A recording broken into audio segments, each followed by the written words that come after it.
Zuriel, should we go ahead and wrap up the polling? I think we're in good shape. Okay, cool. So it looks like about half of you are interested in just learning some general information about coyotes, which is awesome. A good portion of my talk focuses on that.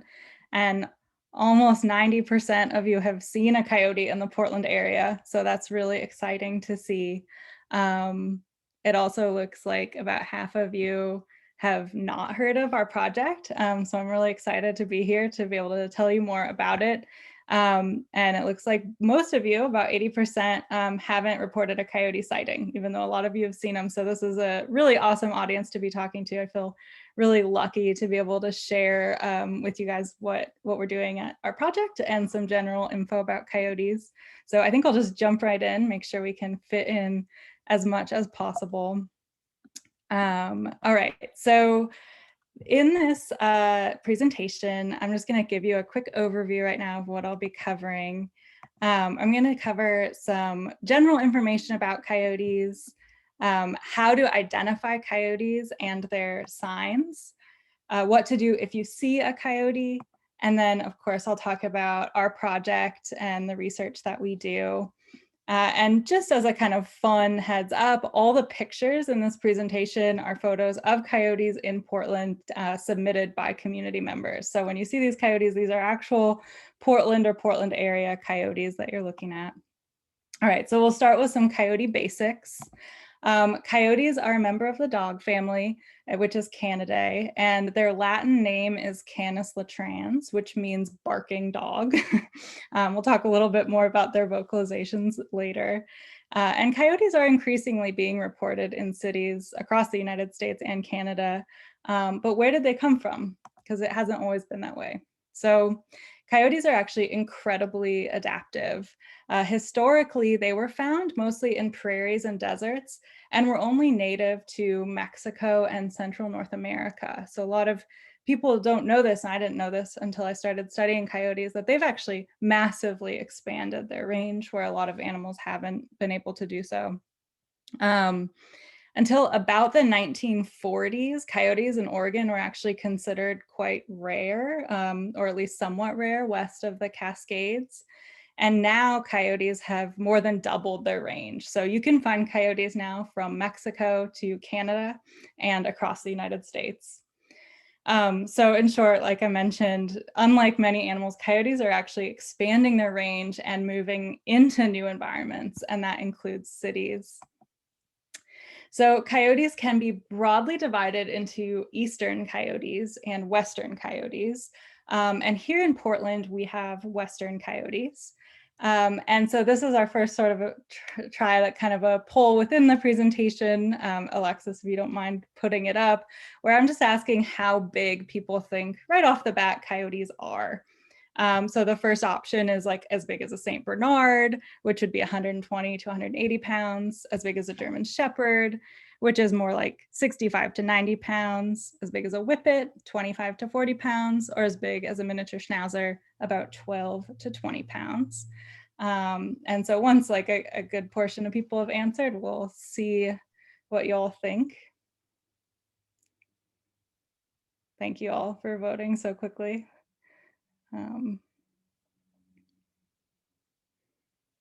We can wrap it up in the next 5 seconds or so. It looks like almost everyone has voted.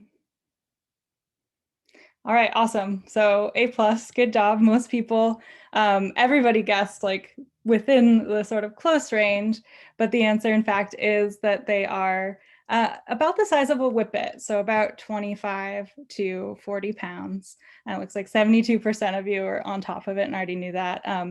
And it's really common to also overestimate the size. So those of you that thought they were a little bigger, that's very common.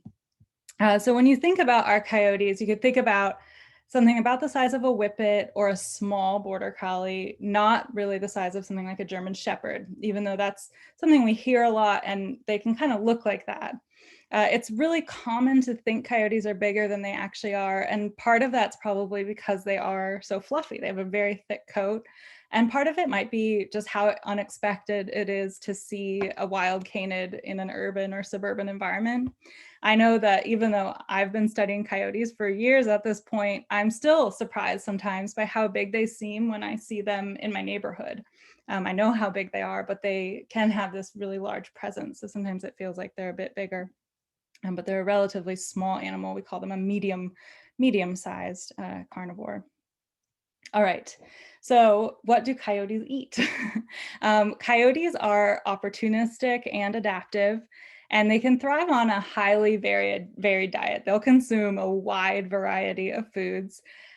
We haven't done diet studies in Portland, so we can't really know for sure what coyotes are eating here, but we can use studies from other areas, particularly of Western coyotes, that will help us get a pretty good picture of what coyotes eat. So coyotes, their diet is primarily made up of rabbits, squirrels, and other rodents. They also eat birds, is one of them. Often studies find that that's a major component. They will eat fruit, particularly seasonally. They'll eat fruit and seeds. And of course, they will eat anthropogenic items. So those are items such as trash, pet food, and even sometimes household pets, which we'll talk a little more about later. Coyotes form monogamous pair bonds, and research suggests that these pairs often remain together for life. Coyotes tend to live in family groups, but they often hunt alone. So that's why you often see just one or maybe two, but they actually do live in a family group or a pack. Generally, the dominant pair in a family group is the parents, and they're the only breeding pair, and then they produce 1 litter per year. So you're usually seeing a dominant pair of parents, maybe some young, maybe a few young from the year before. Coyotes generally mate between January and March, and a female coyote's pregnancy lasts about 62 to 65 days. This is a picture of some pups from Portland. As I mentioned, all the photos are. And they're born between March and May, and they stay with their parents until late summer. So we're right in this kind of prime time right now where there are pups that have just been born and are maybe starting to venture out of their dens. Coyotes are at home in a variety of habitat types. So you can find them denning in burrows, under downed trees, in thick brambles that are just offer a lot of good cover, and in culverts and things like that. So tunnels for streams or for runoff. And then as far as habitat, their sort of home range, like the amount of range they cover, their territory, coyotes can cover a fair amount of ground. You may be surprised. So if you're seeing coyotes in different parts of your neighborhood, they're probably the same coyotes, or coyotes that are in the same family group. We haven't done studies with our project on coyote home ranges in our area, though it's something that we really like to do and is potentially on the horizon. But we can make estimates based on a really big coyote research group in Chicago. It's one of the biggest sort of ecology based research groups on coyotes, on urban coyotes particularly. And they found that coyotes that live in groups or packs average about less than 2 square miles is the smallest, but up to 4.3 square miles for their home range. And solitary coyotes actually have even larger ranges. So their range can be 10 square miles in Chicago. So again, we don't necessarily know that our coyotes have the same patterns, but we can expect that it's in the ballpark. And that's something that we will study. Okay, so now that you have kind of a very quick basic overview of coyotes and the way they sort of live in cities and how they get by, let's talk about how to recognize coyotes and signs of coyotes in your neighborhood. So I'm going to go through some photos, and for this first part, just take a minute to look at them, and then I'll ask you which ones you think are coyotes. And as we look through them, just try to pinpoint why you think the silhouette may or may not be a coyote. Because often, as we'll talk about later, we see coyotes running away. So we may be seeing them from quite a distance or in the dark. And so it's handy to be able to get a really quick picture of what a coyote looks like. All right, so this is picture number 1. Here's picture number 2. And I'll show you all these at once as well. Here's picture number 3 and picture number 4. All right, and so now I'll pop these all on the screen, and if we want to do another one of these nifty polls, I'll just ask everyone to enter which number they think is the coyote.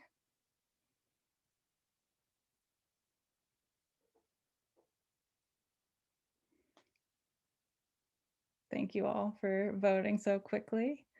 And it's tricky, so don't worry, just your gut reaction is great.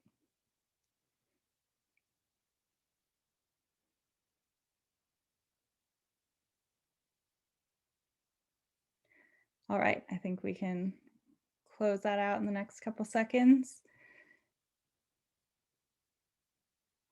Okay, and so this is great. Everyone, you guys are doing a great job. Some people guessed number 1, which I can totally see why. That's definitely a wild canid, and we'll talk about that in just a minute. But in fact, 83% of you knew that number 2 is the coyote silhouette, and very few of you guessed any of the other options. So that's awesome. I'll just go quickly through since it seems like a lot of people had that have that down, but there are a few ways to tell if you've seen a coyote, especially if it's sort of ambiguous. One is when we look at photo number 1, you can see that canid has a large fluffy tail that drapes onto the ground. So a coyote can have a large fluffy tail for sure, but it isn't so long that it drapes onto the ground. So that is actually the silhouette of a fox. Number 2 is in fact a coyote, and you can see it has these proportions that are sort of a little bit of a lankier look in the legs, a bit of a shorter tail, though that's sometimes tricky to gauge it on, but it's definitely not touching the ground. It has those nice erect ears. Number 3, I think probably a lot of you see that that's a domestic dog with a docked tail. That's you're not likely to find that with a coyote, although it does happen, but you can also tell that this isn't a coyote by the body shape. So this dog has a deep chest, a shorter body, and a generally different proportions from a coyote. And then the last picture, I'm really impressed. Nobody guessed this. So you guys are on top of it. But sometimes I think this last picture could be tricky for people since it proportionally does look a lot like a coyote. It has a lot of the same features. But the trick that you may all already know is that coyotes really don't run with their tail up. If you saw an animal that looked like a coyote and the tail was up or wagging, it's very unlikely that that was a coyote. So that's one really nice, easy way to tell if you might be looking at a coyote. But great job, everyone. Thank you for participating in that. Okay, so while you might not always see coyotes in your neighborhood, there are other ways to tell if you share a neighborhood with them. One of the most obvious signs is howling. In my neighborhood, our local coyotes often sing after they hear a fire truck or an ambulance. And it's quite a sound to hear. Some of you may have heard coyotes in your neighborhood, but were unsure about what you just heard. So let's listen for just a minute to some coyotes singing so that we can get a sense together of what they sound like.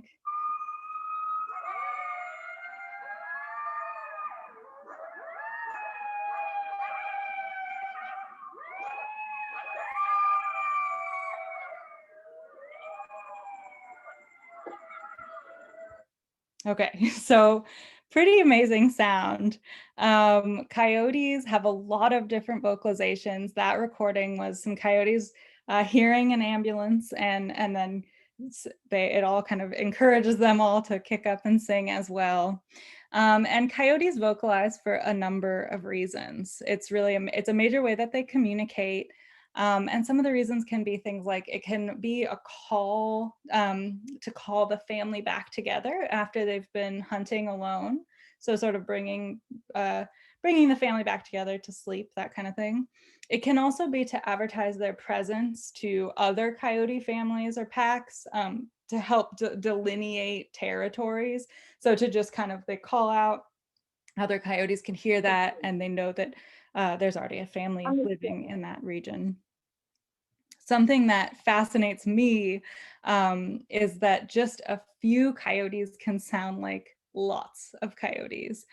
So coyote vocalizations are kind of special in that they have rapid changes in pitch, and the yips of one coyote can overlap the starting and stopping of the other coyotes in the pack. And what this means is that the sounds blend together and it can sound like a very large group of coyotes, even if it's just a few individuals. So when it sounds like there are 15 coyotes next door, it is more than likely just a small family of them, a sort of standard sized pack. And that's something I commonly hear. People will say, you know, it sounded like there were at least 15 coyotes. And that is actually just one of the kind of really interesting sort of facts about the way that they sing and the sort of pitches that they use. I encourage you to Google some more coyote sounds, because that, what I showed you was a sort of the singing and calling, but they bark, they yip, they have all kinds of vocalizations, and it's pretty amazing. They're not called barking dogs for nothing. So, all right. Let's see if we can, there we go. So you can also identify coyotes by their prints. This can be tricky, but it's worth pointing out. This is especially easy in snow or mud or sand, like in the picture. And a coyote print measures about 2¼ to 2½ inches tall.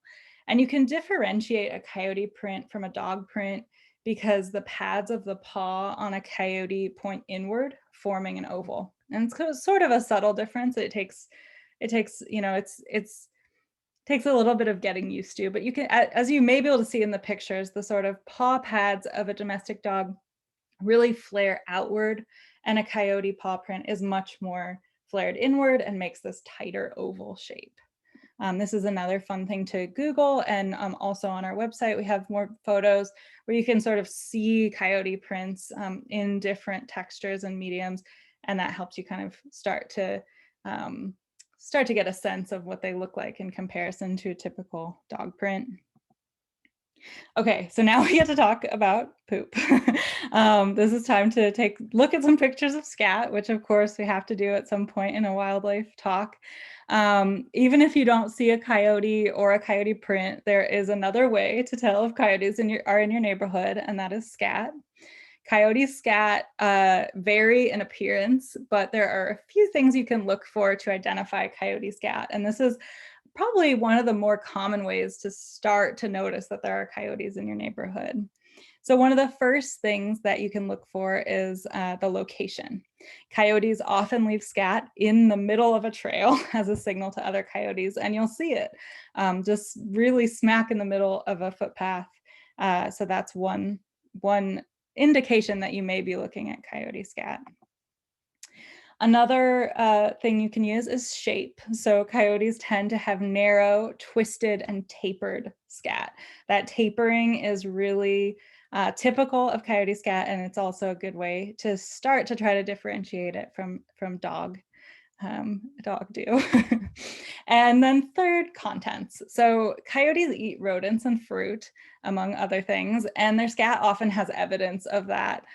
So coyote scat can have visible berries or seeds in it, and it often has animal fur. So that's another way to sort of differentiate it from dogs.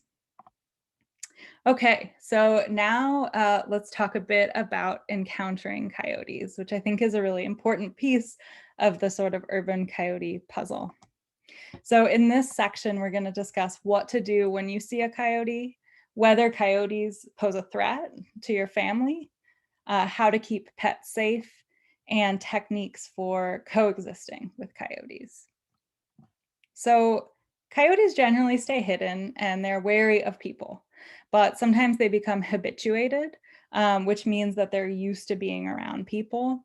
And that's what we want to try to prevent, because a habituated coyote is a coyote that can get into trouble. It can get into trouble for itself, or it can cause some trouble for the neighborhood.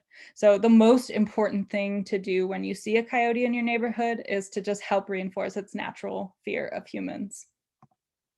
So if you see a coyote, what we recommend is just let it know that you don't want it near it, especially if you don't want it near you, especially if it gets too close to you or your house. And we recommend using hazing techniques. So hazing techniques are just things like shouting, making noise, waving your arms, anything to help train coyotes to regain their wariness of humans. Coyotes do a really good job sort of slipping into the background and being out and about when humans aren't around, and living right among us without really us even knowing most of the time. So our job is to just help make sure that we keep it that way, and don't encourage them to get comfortable and then potentially get into conflicts. There are a number of effective hazing methods, and it's best to switch it up because coyotes are smart and they adapt quickly. Think about if you have a dog, they can learn pretty quickly to get used to something. And so it's good to just switch it up and have a few tricks up your sleeve. So I recommend things like yelling and waving your arms, sort of this says while approaching the coyote, meaning just a few steps. Definitely don't go toward the coyote too much, but make a presence, make it, sort of claim the space around you and tell the coyote it's not welcome right near you. Even if you love coyotes, I know this can be difficult, but it's really to help them just as much as it is to help the neighborhood. You can also use noisemakers, so yelling really loud, using whistles, using air horns, bells. A shaker can be really handy, especially if you have coyotes coming in your backyard or something. You can fill up a coffee can with pennies or rocks. You could bang some pots together. Just anything that's kind of startling, to just sort of help the coyote move along. You can also, if needed, usually this is not required. Most coyotes are pretty easy to scare away, but you can throw sort of in the direction of the coyote, not necessarily trying to hit it, sticks, small rocks, a can, something like that, to just shoo the animal away. Most people kind of have a general sense of how to shoo something away. You're just trying to retrain that coyote, go back away from humans and stay scared, because that will keep them safe. And then of course you could use other things. I've heard of people using hoses or water guns in their backyard. Totally fine if needed. You might be wondering if coyotes are dangerous, because we just talked about how to scare them away. But the reason we do that is to keep them safe as much as it is to keep us safe, because a habituated coyote, like I said, is a coyote that gets in trouble. Coyote attacks are very rare. Overall, coyote attacks on humans are minor. They include things like little nips and bites and scratches. In most cases, the attack victims are able to scare the coyote away by yelling or throwing objects. And often coyote attacks occur in areas where the coyote has been fed by humans. So it's really important for us to just get all on the same page as a community, to not let coyotes get to that sort of level of comfort with humans.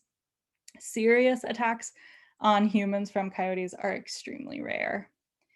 If you do encounter a coyote that's very difficult to scare away, like very difficult, or is acting aggressive, it's best to just get in contact with Portland Audubon, and they can help assess the situation, come up with a solution.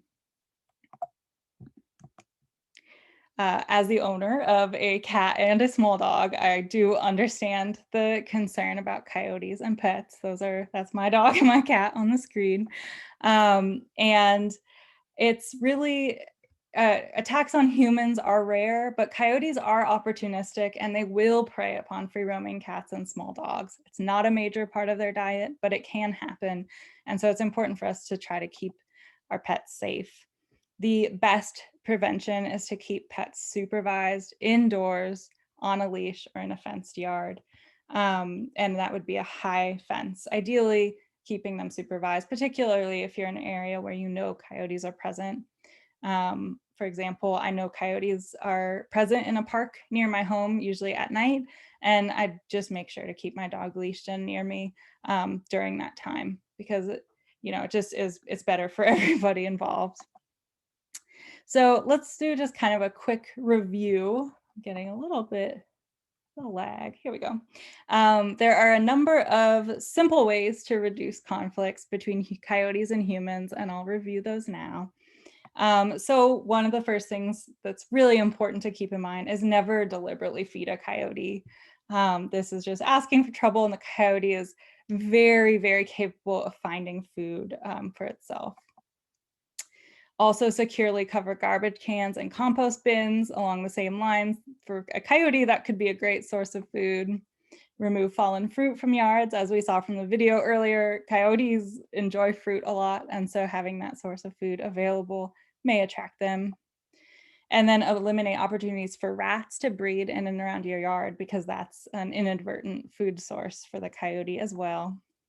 Never deliberately approach a coyote. Again, that just goes with that idea of keeping them sort of having that natural, healthy fear of humans, and teach children to also respect wildlife from a distance. And we covered this already, but just make sure to keep house pets indoors or allow controlled access to the outdoors to keep them safe. And it's particularly valuable to keep your pets in from dusk to dawn, because that is when coyotes tend to be most active. You can also discourage coyotes in your backyard by removing unnecessary brush, installing a motion sensitive lighting system, which can work to some degree, though they do adapt, or installing a very tall fence that it's flush with the ground. So we recommend 6 feet at least. And depending on the situation, coyotes can be quite wily. But these are all things that can really help in discouraging coyotes. And then, of course, as we talked about, just make sure you're always, when you see a coyote, letting them know they're not welcome if they get too close to you or to your house by using hazing techniques. All right, so now I'd love to just move in and talk a little bit about our research. So the Portland Urban Coyote Project began as a small effort to track a particularly active coyote who is known to lounge in the street in the Alameda neighborhood in 2010. And now our project has grown substantially. So we have over 10,000 sighting reports from the community that we've mapped on our website. Our project has 3 main goals that are always evolving. One is to make sure that we're a resource for the community, so to provide up-to-date information about living with coyotes. The next is to collect and map coyote sightings in the Portland metro area, and of course to conduct in-depth analyses of this data and report on our findings. So this is just a screenshot of our website. Our website is like the major place to get updates from us. We have a mailing list, and also links to our social media. And you can check out our map from the website. You can report a coyote sighting, which I always encourage people to do if you've seen a coyote, even if you've reported before. It really helps us out. And we also have an educational tutorial that I'll talk to you about. This is the coyote observation reporting form. And this is an updated version. So we sort of revamped it so that hopefully it's better for you all when you report, and it's better for us. We'd love feedback on it. But we sort of have categorized things a little bit more so that the process is more streamlined. So if you haven't reported a sighting in the last month or 2, this might not look familiar, but please check it out. And this crazy map is a map of all of our sightings. So light blue is daytime sightings, dark blue is nighttime sightings. And these are all the sightings that we've had. And as you can see, especially at this scale, coyotes are everywhere. So coyotes are all over Portland, and they have been for quite some time. But it often feels like they've just arrived the first time you see one. But this map shows just how many coyotes are being seen each day. This map is showing the same thing, but a little bit differently. So this has the watersheds in these kind of pale colors laid over. So Alexis had talked about Tryon Creek watershed, which you can see on this map, but this also has all the other watersheds. And it's interesting to see these data displayed together. I'd love to do some more analysis thinking about watersheds in the future. You can see on this image, this is just a little sort of GIF that goes through the years of our project. So you can see each year's sighting data and then it all together. So we started with very few sightings, and then each year really basically got more and more, with a few kind of dips and lags depending on media coverage and people's awareness of the project. But it's really great to see, and we're analyzing these sightings in an ongoing process. So just a kind of quick overview of our research. Um, our we have over 10,000 sightings to date, and that's about 190 sightings per month on average. But we'll talk more about the kind of seasonal fluctuations in sightings. And we tend to have more sightings that occur at night. It's a statistically significant number, like that there are more that occur at night, but as you can see, it's not that much more. So it's a little more common to see a coyote at night, but people see them often in the day as well. And our data is a little tricky. So our sightings depend on a number of factors. Our sightings depend on a coyote being present, a person being present, and the person reporting the sighting. And that's just the nature of community science data. But it does make our data challenging to work with. No less useful, but just a challenge. So what our project is really interested in is tracking human-coyote interactions. So it's hard for us to say a lot about the total number of coyotes in an area, but we can say a lot more about how coyotes and humans are interacting in that area, which is really the focus of our project, understanding where conflicts arise, how people feel about coyotes, and what people know about coyotes, so that we can help get out ahead of any potential conflicts and make sure that things are running smoothly between coyotes and humans. The nature of a community science project like this is that the more data we get, the more that people know about our project, the better our data becomes. So it's exciting to see that so many of you haven't heard of our project before today, and I hope that we'll be getting sightings from you in the future. This is just a kind of way of looking at 4 years of our data in a sort of zoomed out way, and you can see these big spikes during the winter.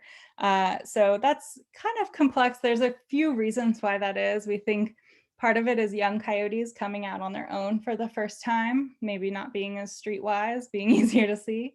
There's also a lot less coverage during the winter, so just literally less foliage to hide behind.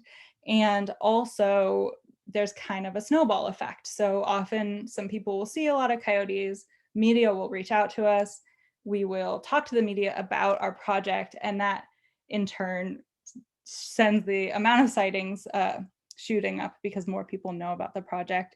So we're still teasing apart those interesting challenges with this type of data. But that's why the more sightings we get, the better we can kind of cancel out the noise and really understand what's due to the coyote's behavior and what's due to human behavior. All right. So getting a little lag there, sorry about that. So this is just like another way of looking at day and night sightings. This is a figure that is in military time. So you can see that there are more sightings in the sort of mid-evening and morning than any other time. And this is just consistent with that same idea that coyotes are seen when the coyote is there. So that would be dawn and dusk and through the night, but also when people are around. So you're not seeing tons of coyotes being reported at 1 a.m., probably not because there aren't coyotes around, but because there aren't people. And then this is a similar type of figure showing the monthly sort of distribution of sightings. So here we see that lots of the sightings are happening in the sort of December and January area. And we're still looking into exactly how much we can attribute that to different factors. We've also done some qualitative analysis of our reports. So looking at what happens, when people report a sighting, what are they saying? What occurred? This is just like a word cloud of all the words used in the sighting reports. And it's a lot of things you'd expect. Of course, coyotes in there. And then it's a lot of locations and actions. And I'll go into that a little bit more. So in a sort of smaller scale study where we looked at about 800 of the sighting reports, we found that participants often described the coyotes either moving slowly, so walking or sauntering, or moving quickly, loping or running. And then there were some other behaviors that were commonly reported as well. So things like a coyote who was mostly stationary, just general, like sometimes people just describe the coyotes moving, not necessarily indicating the speed. About 10%, 9.3% of people were reporting vocalizations, and we love to get those reports. So they didn't necessarily see the coyote, they just heard it. 3% caught the coyote hunting, and about 3% actually saw the coyote eating, attacking, or transporting an animal. And so those are really fascinating reports to get, and we're continuing to capture that data. We also use these results to improve our coyote observation report. So as new reports are made on our form, we're excited to see how those proportions might change. We were interested to find out that most reports involved a single coyote, but 22% of the reports involved multiple coyotes. Most of those sightings with multiple coyotes were 2 coyotes, but some involved more than 2. So 35% had more than 2 coyotes of that 22% portion. Some participants reported that they'd previously seen a coyote, and also some participants that when people talked about coyote temperament, most participants described it as calm. The coyote they saw was calm or unfazed, casual. But some participants also, about almost 10%, 9.4%, reported that the coyote seemed frightened or was very easy to scare away. It was very rare, and we're happy to see this, about 0.9% of the reports included information that the coyote was difficult to scare away. So that's not bad, because we want to see coyotes that are typically easy to scare away, not a lot of coyotes that are bold. Another major component of our research is providing education. So making sure people have the information that they need to coexist peacefully with coyotes. And so we have a number of research questions related to that. I'll probably cover a lot more of this in the question and answer section, just to make sure we have time for that. But we're really curious about how we can create educational materials that are effective in helping people understand more about coyotes. So we made this tutorial that I mentioned and studied the impacts of that. So just a sort of very bird's eye view. People overall had really high baseline knowledge about coyotes in our survey, and they had the highest accuracy question was that most people knew it was false, that the coyotes are not responsible for human deaths every year. So they knew that the statement that they are is false. And then the lowest accuracy question was still quite high. And we saw that reflected again today in that little mini poll, which is that about 63% of people still knew a coyote is about 15 to 40 pounds. And part of our question with that is just a lot of people mention sort of anecdotally that the coyote they saw was very large. But when we actually look into it and survey people, they tend to understand about the size of a coyote. And then their attitudes when we surveyed people were generally positive. So participants tended to like coyotes. They tended to disapprove of lethal removal. They tended to support coyote presence in the Portland metropolitan area. And they were most concerned about coyotes attacking pets. And I'll have to just kind of zoom through the next part, but we can revisit if people are curious. But we have these kind of individual survey questions showing how much people liked or disliked coyotes. And you can see most people felt positive about coyotes. And this is like, most people are strongly against lethal removal, etc. But when we gave people a survey after the tutorial, so we got this baseline and then gave them the survey after, we actually found a statistically significant result from the tutorial. So people's knowledge was improved significantly, and the effect was large from a statistical standpoint. So even though the number differences don't look large, our tutorial is effective in increasing knowledge and also attitudes. So for all the attitude questions, the people basically generally moved from a more neutral position to a more positive position. This part of the tutorial was also statistically significant, but the effect was smaller. So the tutorial did change attitudes to sort of ticked it over just a little bit. And so the conclusions of that piece of our research is that even with high baseline knowledge and attitudes, the tutorial was effective. And these types of educational tools and community science projects can be effective for providing information and shaping attitudes about urban coyotes. And they can be useful tools to support sort of efficient, inexpensive management of urban coyote populations. And so currently the PUCP is a volunteer-run project, and we really want to remain a resource to the community. So we're partnered with Audubon and recently partnered with some other very talented wildlife ecologists at OSU. And we're still in the planning stages, but we have a lot of exciting stuff ahead of us that includes things like GPS tracking and sample analysis, and bringing community members into multiple stages of the process. So please continue to report your sightings, because without those reports, our project is not possible. And with that, these are a couple resources if you want to learn more. There's a link to our project website, also the Chicago project website, and that's a great resource if you're interested particularly in coyote ecology, urban coyote ecology. And then of course, Portland Audubon, which is a great resource to learn more about wildlife in general in Portland. But with that, I want to make sure that I leave a little bit of time for questions. So sorry for the rush through the end there. But yeah, I'm excited to answer any questions anybody has. Awesome. Zuriel, thank you so much. This has been great. We totally have bunches of questions rolling in, and I've been trying to sort of categorize them as they come up. Awesome. And so I'll do my best to maybe take us category or give you a category before we go. Sure.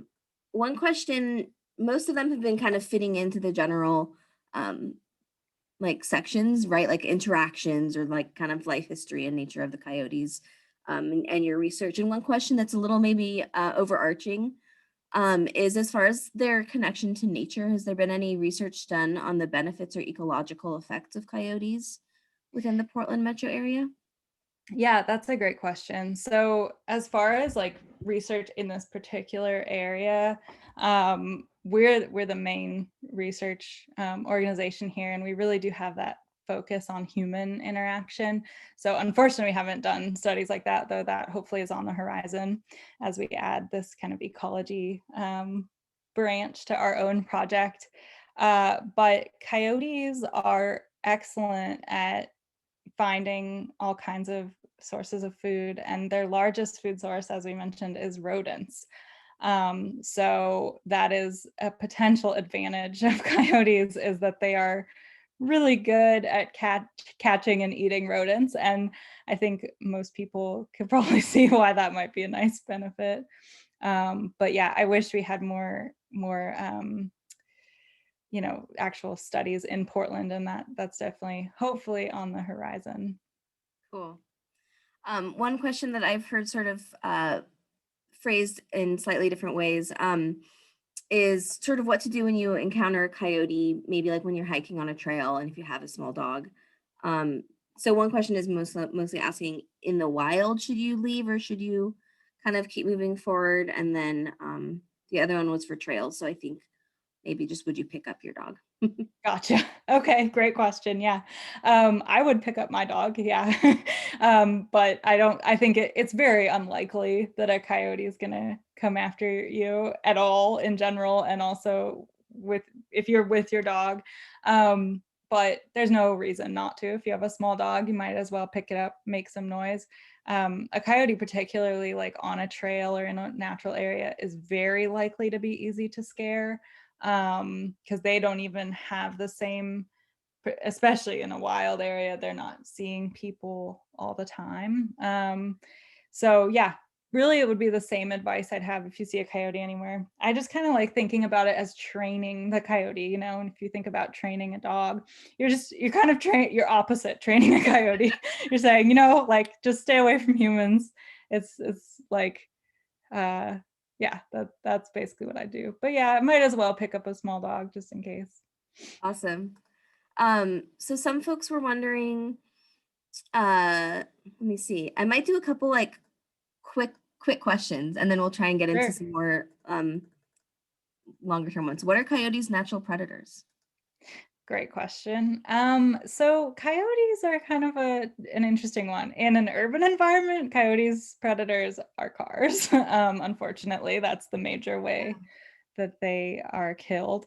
In natural areas, it sort of depends. Like a wolf would go after a coyote, but none of that. You know, they're a mesopredator is what we call them. So like a medium-sized carnivore.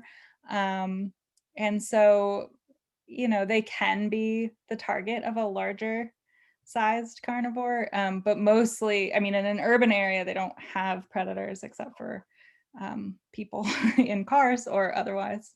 Okay. Do they stay in their, oh, where did that den question go? There was a question asking, do coyotes tend to stay in one den or do they move it around? Oh yeah. So they really only den when they have pups. Otherwise, How they many just pups in a litter while you're at it? about 4 to 7 pups usually per litter. Very, very cute. That's my scientific expertise on that. Yeah, about 4 to 7 pups, and they usually den mainly when they're raising pups actively. So, but then they find just kind of places to bed down. And if they have a den, I don't know this like statistics, but they would use a den again. Although I think that it's not necessarily like something they have to return to. They're very opportunistic, so they'll find a good spot, and that might mean the same place or a similar place, or maybe somewhere a little different. Mm-hmm. Okay. During pupping time, is that what it's called? Like when they're raising their pups, is a little more emphasis needed on hazing? Do they become a bit more emboldened? It's a good question, and there's a logic there. We don't actually have data on that. I'd say just always focus on hazing, because the interesting thing is for us here in Portland, we really see the most sighting reports in the winter. So that's more indicating probably adolescent coyotes coming out and about. But yeah, I think, you know, when they're in that kind of pupping state, they're looking for food for their pups, and that, you know, occasionally could cause some issues. But actually it's interesting and a little counterintuitive, because we see more interaction right sort of before pupping season. And so someone was asking when you were showing the data on sightings, um, they asked are coyotes crepuscular, which is dawn or dusk, and or diurnal, which is active at the daytime. And they said, could that be why winter sightings are more common, like shorter days and more humans being out during nighttime, dusk and dawn hours? That's a fantastic point. Yeah, so coyotes are crepuscular, but then they're also really adaptive. So they're kind of like tricky in answering those types of questions, because dawn and dusk is their sort of preferred strategy. But in cities, we see them changing that. So if it works better for them to be out just at night, they'll just kind of like modify to being out more at night. Mhm. But that's a fantastic point, and absolutely that could be part of it, is that there's just more light for people to People out see. at And I night. love that question, because it really shows the kind of challenge with our data, which is really an intersection of humans and coyotes. Yeah. Totally. Yeah, that's really interesting. Yeah, and there were a couple other questions coming through when you were sharing like the sightings, especially the map of the dots. And we were noticing, right, like a lot of dots on the urban area and then sort of less dots the further out we got. And so folks were wondering, is that, um, is it more concentrated in the metro area because that's where observers are located? Or because coyotes prefer the urban environment, or people maybe just know more about the project? Yeah, Yeah, that's what about that a urban rural? fantastic point. I'd love to pull up the maps here, Yeah. because that's a great point, and I love to hear it because obviously people are thinking about this data, and that's awesome. So yes, so as you can see, this map has points all over the metro area, almost like overlapping with the sort of darker gray color that shows like where the metro area is. Right. And there aren't sightings as much in these kind of more rural areas. And that is because it's not because coyotes aren't there. It just really beautifully demonstrates what a community science project really looks like. And so one of the things that I use to sort of really highlight that point is if you look at Forest Park, most of you probably know where that is. Can you see my cursor? Yeah. Okay, awesome. So yeah, this is Forest Park. And this is a large park right above the city. And as you can see, there are sightings in Forest Park. They are predictably on trails.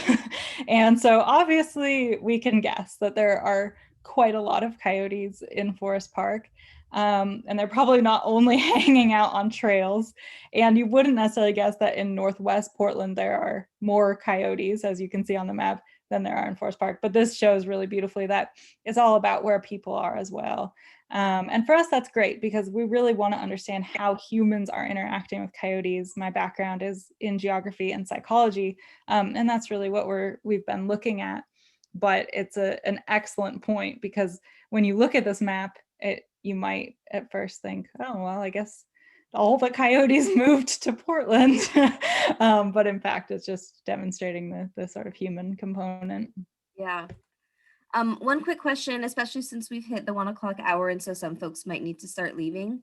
Again, as you all know, we'll continue, questions and answers for a little bit longer.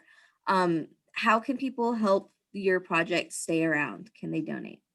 Oh, that is a really sweet question. And yes, that would be wonderful. We have a donate button on our page, and we'll be hopefully revamping that soon. We're partnered with both PSU and Audubon, and so the donations can go through that, Yeah. through both of those sources. And it's a huge help. So we always appreciate it. We are totally, I think I mentioned this, we're totally volunteer run at the moment. This is a passion project. And we're looking for funding for some bigger parts of the project, but the actual sort of educational side and the public resource side is a little bit more difficult to fund than some of the more like, GPS collars and that type of thing.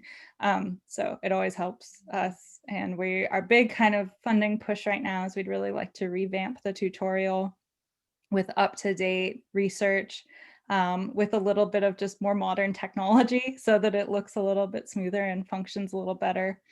And also we'd like to turn some of those materials into sort of little curriculum packets for elementary schools because we get some requests from elementary schools and middle schools. That They was one want of to the teach. questions, actually. We Oh, cool. educational programs in elementary schools. Yeah. So that's something I've gone like in person before the pandemic to a number of elementary schools, and it's always a really cool experience where we talk about coyotes, and there's been various projects we've done, but we want to kind of formalize that and make it easy for teachers all over the area to be able to sort of implement a coyote module into their classrooms because kids are a great way to get people excited about wildlife, and they really do go home and tell their parents about what to do and make the rattle, to scare coyotes away. And yeah, so that's something that we're working on, and we always appreciate support for it. Awesome. I think I'm gonna zoom us back a little bit to more coyote and maybe interaction questions. Is it true coyotes can climb a 6-foot fence? So, the advice for a long time was 6 feet is probably good to keep coyotes out, and it's certainly a deterrent. Depending on the motivation of the coyote and the particular situation, they may be able to do that. So I could see like if there were a fallen tree like right behind, like that's already yeah, a chain hard link can point. be, they're pretty amazing. They swim, which is, they're good swimmers and they're good climbers. And so it's hard to say that they absolutely could climb a 6-foot fence, I think in general, that's going to be a pretty good deterrent. Cool. Someone asked, let me see if I can bring it up. So they have sort of a sloped backyard and have seen coyotes, entering and departing their yard like at late at night and early morning.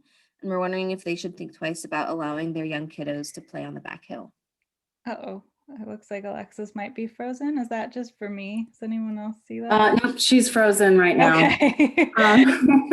Yeah. Can you guys hear me on audio? Oh, Thanks, you're Greg. back. yeah, we Great. can hear you now. Thanks, Alexis. I'll keep my video off. Believe it or not, oh, you know what? My Ethernet cable fell out. That's probably a part of it. I'll keep my video off.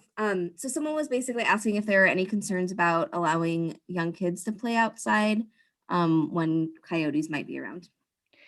I mean, it's hard. I'd love to hear a little bit more context if that's possible, but I think that if there are coyotes like visible and present and they're not easy to scare away, that is probably something that you want to think about, either supervising the kids or just probably figuring out a way to scare them away. Maybe we would talk more at length then with that person a bit later on. Yep. Yeah, Cool. absolutely. That makes sense. Be happy to. Yeah. Cool. Okay. Let me see. What else do we have? We have a lot of questions and I'm trying to Oh, good. yeah, kind of keep them in order. Let's see. So one thing that has come up a bit is collaring coyotes. And so are any coyotes in the Portland metro region collared, or has that happened, in Chicago where it's more well researched? And what are the sort of pros and cons perhaps?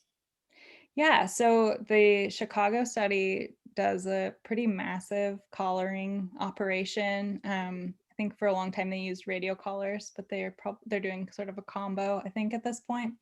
And collaring can be a great method of sort of getting a sense, like that's how they got all their data on home range. It'd be really difficult to understand how large a coyote's home range is without a collar. And so we use trail cameras and community reports for now. And that's worked pretty well. We haven't ever collared coyotes in this area. But it can be a huge advantage from a research perspective. And as far as the coyote is concerned, it's pretty minimally invasive. One potential benefit is like it definitely would help them want to stay away from humans. So that is not necessarily that's yeah. But yeah, it's something that I'm not an expert in. That's something that the wildlife ecologists that I'll start working with know a lot more about. But I'm excited about the possibilities. It'll really help us validate some of our data and learn a bit more about the coyotes themselves. We've learned a lot about how humans and coyotes interact. So the next step is really understanding specific things about Portland's coyotes and how they're living. Cool.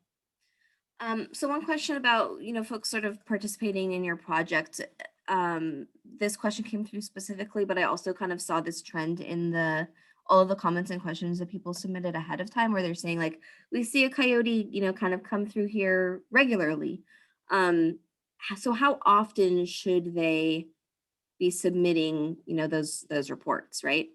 That's a fantastic question. And I do see reports sometimes like that, because sometimes if you've seen a coyote, it was just the one time over years. And sometimes you're like, I see a coyote every day. I'm not necessarily wanting to report that every day. That's totally fair. I think the best thing to do would be to report it and mention that it's more of a regular occurrence. And then if that kind of regular occurrence changes, maybe report again. So let's say you're seeing the coyote in the afternoon, pretty much every day or every few days. You could report that and mention, hey, this has been happening for about a month and it's giving no signs of stopping. We can manually encode that. And then if the coyote disappears, or if you start seeing the coyote elsewhere, maybe update us and just mention, hey, like now the coyote's arriving at night. But it's Cool. not a huge deal. It's just great for us to know if this is more of a like frequent thing versus like this is the first time and only time that the coyote's been there. Okay, that makes sense. Thank you. So one question that got a +1 earlier, and I just got there were so many questions I should have asked it sooner. So someone was saying that they see a lot of posts, for instance, vilifying coyotes who have taken a small pet. And they're basically asking, like, how do we educate people that it is the pet owner's responsibility, not the coyote's fault for being a predator? So do you have any tips on like? It's a good question. And the education side is really important to our project. That's something I'm really passionate about. And it's challenging because I think it's important to recognize that these are people's pets and they're very important to them. And it's a horrible reality that can happen, while also understanding that coyotes are just doing what coyotes do, and it's pretty uncommon actually in their behavior. It absolutely happens, but it's not like their main strategy. And so just getting more information out there, sort of helping people understand how many coyotes are living around us all the time, and just not causing any problems, and helping people understand the risks, not only from coyotes, but from a lot of different things. It's a good idea to keep your pet supervised from traffic and from other unforeseen sort of risks. So yeah, it's a difficult one. And I really, I feel for people that have had that experience. That's awful, but it's important for us to put it in perspective. Right. Yeah. Something that I don't know if this come up yet in our presentation. Well, no, I think you did mention it. Folks are kind of asking, there's some questions around removing coyotes. So a couple, there are a few questions, and I'll just kind of read them all and let you speak to them. Someone asked if there's data on coyote removal, sort of by commercial critter getters or ODFW. And someone asked, is it counterproductive to remove coyotes from a territory? And a related question was someone that wrote that they've heard that coyotes do compensatory breeding, meaning if a number are removed or culled, they'll increase breeding and litter size. Great. And they were asking if that is true. Yeah. Yeah, you guys have really done your coyote research, and it's really awesome. Yeah, so I wish that I had data on the kind of like the commercial like coyote removal. I don't know.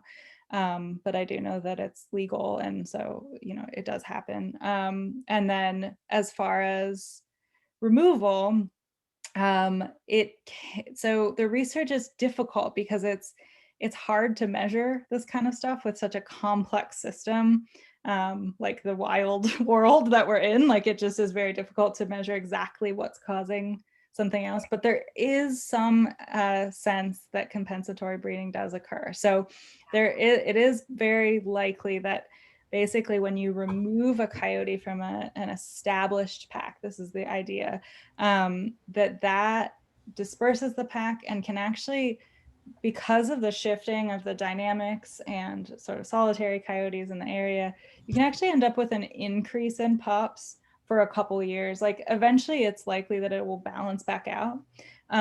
But you may accidentally actually like temporarily increase the number of coyotes by removing one. And so coyote removal is really something that's reserved for an aggressive, dangerous animal, which is very rare. Just trying to sort of like reduce the population through culling isn't effective as far as we can see from all the kind of examples. So even if we wanted to remove coyotes from the area, it would really not be feasible because they are really incredibly adaptive. And as we've seen, they move in. They can really, like, they're moving into urban environments where so many other animals aren't able to maintain their populations. So that's a really incredible thing about them, and it does make it so that it's best to learn to coexist with them. unless there's a particular animal, then sometimes there have to be other options that are considered. Cool. I'd like to ask a couple questions at a bit more length around coyote and dog interactions. Sure. I might hit you with a couple compound questions and circle back if something's still Sure. come up. So one person had asked earlier, do coyotes mate with dogs? One Okay. person asked if there's any truth to the idea that a coyote will, quote, lure your dog to like chase them back to the den or pack to gang up on them. And then a positive one is someone has a young coyote that's been coming up on the opposite side of their fence and a young one, seeming to engage in play, right? Like approaching and retreating, play bowing, running back and forth, standing on its hind legs and so on for about 15 or 20 minutes at a time. Wow. So yeah, mating, playing, luring. Yeah, no, these are great questions. So we'll tackle mating first. So coyotes and dogs technically can reproduce, and it has happened. However, this is not something that is common, and it is not something I've really heard of on the West Coast. So you may have seen like documentaries or articles about coy dogs. That's contentious in the literature as far as like whether that's a useful term. However, there are animals that are coyote dog mixes on the East Coast. I don't think it's a huge number, but that's an area of research that's still developing. But over here on the West Coast, it's really not something that we run into. I could be wrong as we start to do DNA testing, but if you think about it, coyotes have a pretty specific period in which they mate, and dogs have a different sort of, they may have a different period, and that the chances of a wild coyote, a domestic dog, having that kind of like sort of having those times overlap, as well as the interest, and as it's not a super common thing, but it's technically possible. And then the next topic was One was, is there any truth to the assertion that a coyote will lure a dog back to great its question. So there is no evidence that I have found that is true. As far as I can see, that's a myth. However, I see where it comes from, because coyotes are really playful. They're canids, and they may recognize other dogs as a potential playmate. Someone just sent me a video actually of a coyote trying to play with a raccoon in Portland, and the raccoon is horrified, and the coyote appears to be having a wonderful time. It's like not reading the signals. If you've ever raised a puppy that's trying to learn how to play, it's like that kind of situation where it's just like, this is awesome, and the raccoon is like, this is terrible. But it all worked out fine as far as the video showed. But yeah, so coyotes are really playful. It's something that I think is just wonderful about canids in general. And so the luring idea, I don't think there isn't evidence that I'm aware of that shows that they have like intention. However, like a coyote could be playing with the dog, and then end up like near other coyotes, and then things could take a turn. So I can see that may be where the myth sort of came from, because coyotes will play and they also will attack, so it can get confused. Yeah, I could see it being a playful interaction, and then also like a person assigning our own, hesitations around coyotes and saying, well, don't trust that coyote. He might Right. die. Yeah, and they don't have like it's much more likely like a sort of like a sequence of events that could appear that way, but it isn't like a well-known strategy that coyotes use. Yeah. Okay. And then do you mind reminding me of the last question? Yeah, I think we might have actually sort of answered it. So Carrie, please pop in the chat if we haven't yet. So she was sort of asking in general, will coyotes attempt to play with dogs? She was the one talking about a coyote that's appeared several evenings and engaging with her dogs on the opposite side of their fence. Yeah, that's pretty amazing. And yes, they absolutely will. There's stories of wolves and coyotes playing with dogs. I'd like to hear though that it's on like at a fence, just because they are different animals, and it can, there's no guarantee that it'll stay playful. Right. But if it's looking playful and everybody's safe like that, that's yeah, that's probably what it is. But yeah, I wouldn't necessarily like Take the fence down. yeah, Right. exactly. Fence. Cool. Yeah, actually, she said that she has a video of them playing or interacting. I'd love to see it if she doesn't mind sending it to our project. It would be really That'd be really interesting. cool. Yeah. Let's see. Yeah. So Carrie, I do have your email address, so I can follow up with you afterwards. Um, let's see. We've actually gotten through a fair amount of the questions. One related to the sightings. Someone was asking, are the sightings at night often are they often reports of like howling or barking or vocalizations rather than visual, or are they almost all visual? It's a great question. I don't have the like current numbers on the Yeah. amount that are just howling, but it's the minority for sure.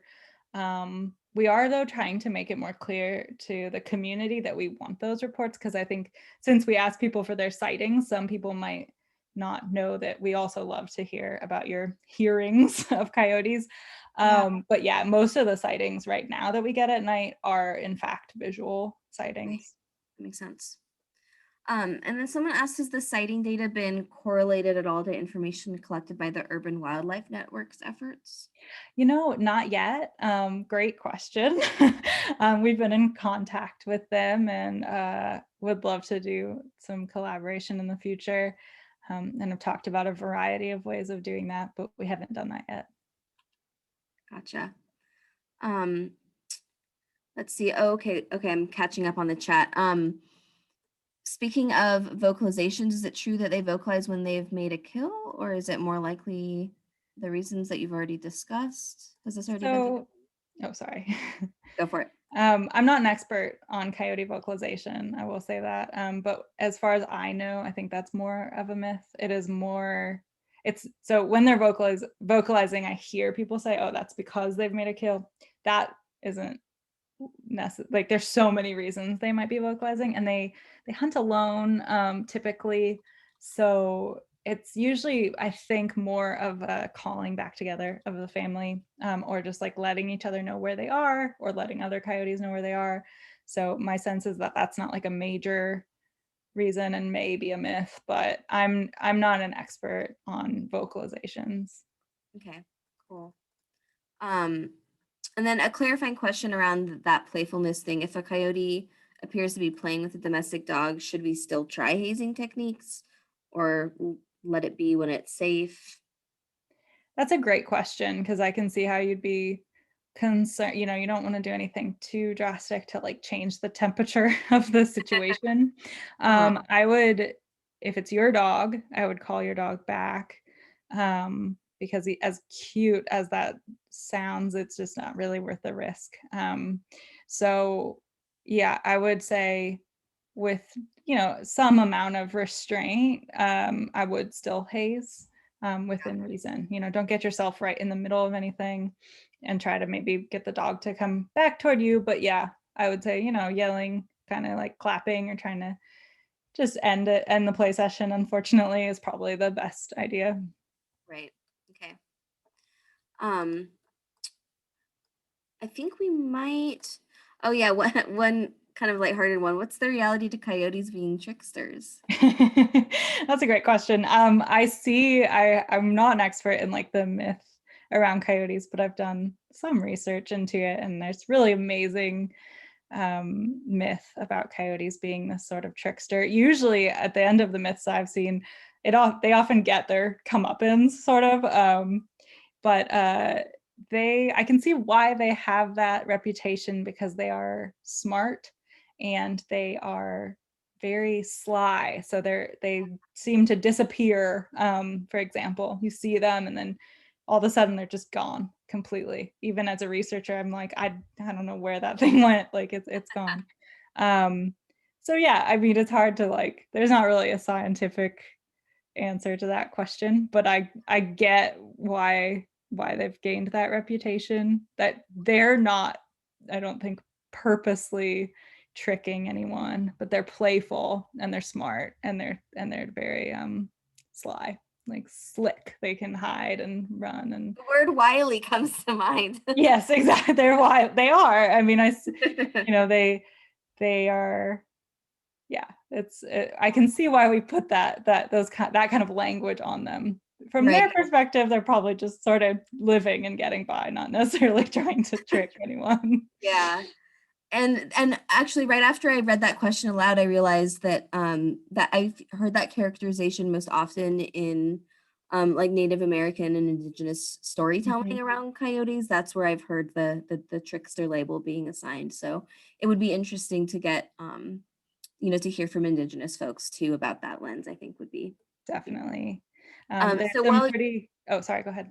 I'm just keeping an eye on the clock. We have a few minutes left, and I have been kind of scrolling up to try and find any questions I might have missed. And there are a few. Someone asked, hearing that coyotes eat rodents, isn't it bad that folks have poison boxes out, and doesn't this inadvertently poison the coyote? It's a good point, and that can be an issue. Absolutely. Yeah. And then related, so it sounds, you know, any non-poison alternatives would probably be worth looking into. And that could be an issue for domestic pets as well. So. Right, right. And then someone asked, what is the pup survival rate in the Portland metro area? Oh, I wish I knew that. Okay. But it's a great question. And that's the kind of stuff that as we try to expand the reach of the project from the sort of human interaction and education side to more ecological questions, hopefully we'll be able to answer that kind of thing. But for now, we just don't have the data. Gotcha. Cool. Well, wonderful. With that, I think the only question that I wasn't necessarily going to need to ask right now was if we could get a copy of the slideshow. Oh, sure. Yeah. Okay, cool. So I'll, in that case, yes, we can send that out along with the recording that I'll send to folks. I learned partway through that our Zoom account has a 100-person cap, and we had hit that. So there were people that were trying to tune in that weren't able to. Wow. Our meeting was full, and it's, you know, folks have been, you know, leaving gradually over the last half hour now. So it'll be great to send this recording out to everyone. Yeah. And so I think the only final thoughts that I would that I have again are just to, you know, thank our funders, the Bureau of Environmental Services at the City of Portland. And then a friendly reminder that if folks are interested in supporting the Watershed Council and the Portland Urban Coyote Project at the same time, you can get a signed print of that really pretty coyote photo that I shared at the top of the presentation. And feel free to email me if folks have more questions about that. But otherwise, I'm going to put my video back on and hopefully we do okay. But I wanted to thank you, Zuriel, so much for this presentation. I've been keeping an eye on the chat and have been seeing a lot of thank yous rolling in even before the ones that are coming through just right now. So. Well, thank you everyone for the awesome questions and the interest in coyotes. And thank you, Alexis. This was really fun. And I always love to talk about coyotes. Awesome. All right. Thank you so much. I'm going to end our meeting here, and everyone have a really great rest of your day. Bye. Thank you. Thanks, everyone.